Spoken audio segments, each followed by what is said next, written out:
नमस्कार, Ram Ram. BNA network के YouTube channel पर आपका स्वागत है। मैं हूं कुलभूषण।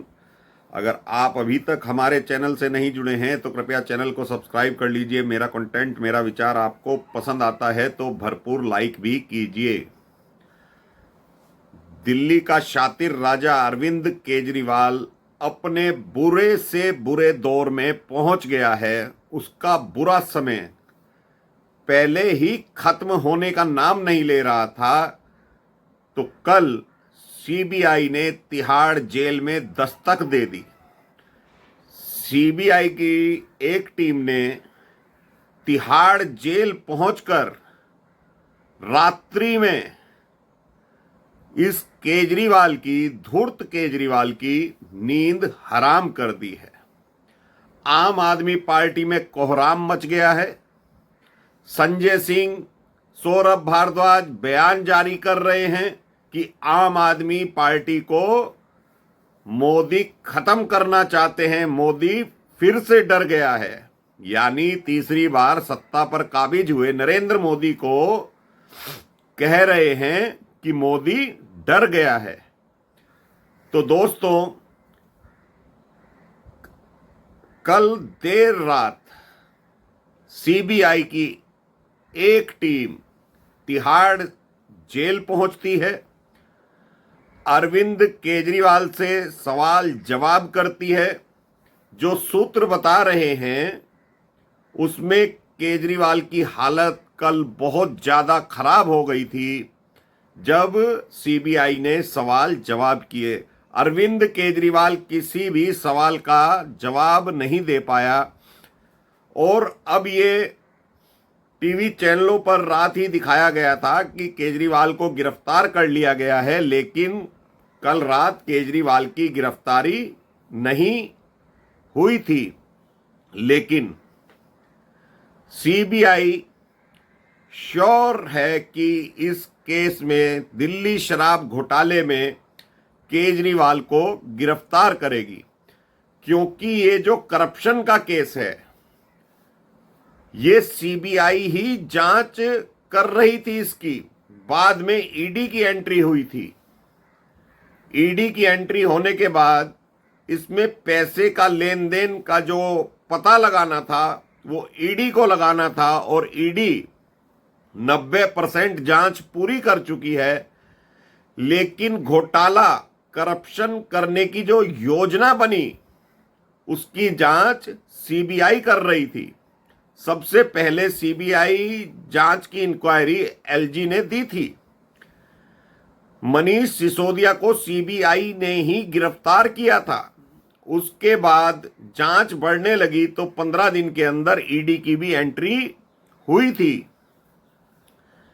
आज मुमकिन है कि राउज एवेन्यू कोर्ट में सीबीआई पहुंचे और केजरीवाल की गिरफ्तारी की मांग करेगी। वैसे तो सीबीआई को अधिकार है कि वो तिहाड़ जेल से भी अरविंद केजरीवाल को गिरफ्तार कर सकती है और बाद में राउज एवेन्यू कोर्ट में पेश किया जाएगा। तो आम आदमी पार्टी के जो लोग हैं कह रहे हैं, क्योंकि आज सुप्रीम कोर्ट में भी ईडी वाले केस में सुनवाई होनी है, तो ये लोग कहने लगे हैं कि आज तो अरविंद केजरीवाल की रिहाई होने वाली थी, सुप्रीम कोर्ट से जमानत मिलने वाली थी। तो भाई, जो कल हाई कोर्ट ने आदेश पारित किया राउज एवेन्यू कोर्ट के खिलाफ, जो टिप्पणियां की हैं न्याय बिंदु के खिलाफ, तो इससे क्या लगता है कि सुप्रीम कोर्ट राहत दे देगा? अगर हाई कोर्ट ने जो मूल प्रश्न उठाए हैं कि बिना पढ़े जमानत कैसे दे दी थी, इतने सारे पन्ने जो एविडेंस के रूप में ईडी ने दाखिल कर रखे हैं, जज महोदया से पूछा गया कि आपने किस आधार पर जमानत दे दी थी। पीएमएलए 45 की धारा जो है उसके बारे में भी आपने कोई पूछताछ नहीं की ईडी से। तो किस आधार पर न्याय बिंदु ने जमानत दी? अब ये सारा खेल खुल ही रहा है और खुल भी जाएगा कि 2 दिन के लिए न्याय बिंदु ट्रायल कोर्ट में पदभार ग्रहण करी थी, यानी 2 दिन का ही उनके पास टाइम था ट्रायल कोर्ट में, और 2 दिन के अंदर ही न्याय बिंदु ने, जो जज महोदया थी, उन्होंने केजरीवाल को कह दिया कि हम जमानत पर रिहा करते हैं, चूंकि ईडी के पास कोई साक्ष्य नहीं है। दूसरी तरफ न्याय बिंदु ने 40 करोड़ रुपए की बात भी कही कि ईडी ने पता लगा लिया है, और अपने आदेश में यह भी लिखा कि मैं हजारों पन्ने की जो फाइल है उसको पढ़ने में असमर्थ हूं। तो ये सारी घटनाएं हाई कोर्ट ने अपने आदेश में लिखी हैं। तो क्या सुप्रीम कोर्ट इतनी जल्दी रिहाई कर देगा अरविंद केजरीवाल की? भले ही सिंघवी और कपिल सिब्बल जैसे वकील लगे हुए हैं कि अरविंद केजरीवाल को तुरंत रिहाई मिल जाए, लेकिन दोस्तों ऐसा होने वाला बिल्कुल भी नहीं है। और बाई चांस सुप्रीम कोर्ट रिहाई भी कर देता है तो सीबीआई गिरफ्तारी के मूड में तैयार है, और सीबीआई का शिकंजा इतना तगड़ा एक्शन करने वाली है सीबीआई केजरीवाल के ऊपर, क्योंकि एक ही घटना पे ये केस टिका हुआ है कि जो कमीशन 5% से बढ़ाकर 12% कर दी थी, और फिर पॉलिसी लागू करने के बाद जब एलजी ने सीबीआई जांच की सिफारिश करी थी तो अगले ही दिन इन्होंने वो पॉलिसी वापस ले ली। और जो रेवेन्यू का मैटर होता है दिल्ली के अर्ध प्रदेश में, वो बिना मुख्यमंत्री की सहमति से कोई भी मंत्री निर्णय नहीं ले सकता।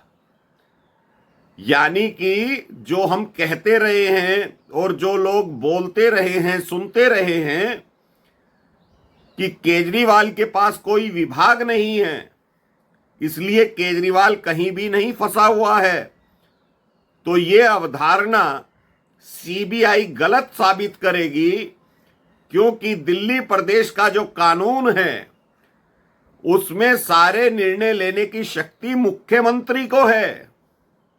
बिना मुख्यमंत्री की सहमति से आबकारी नीति बन ही नहीं सकती थी। जो केजरीवाल अब तक कहता आया ईडी के केस में कि विजय नायर को मैं नहीं जानता, वो तो आतिशी और सौरभ भारद्वाज को सूचित करता था।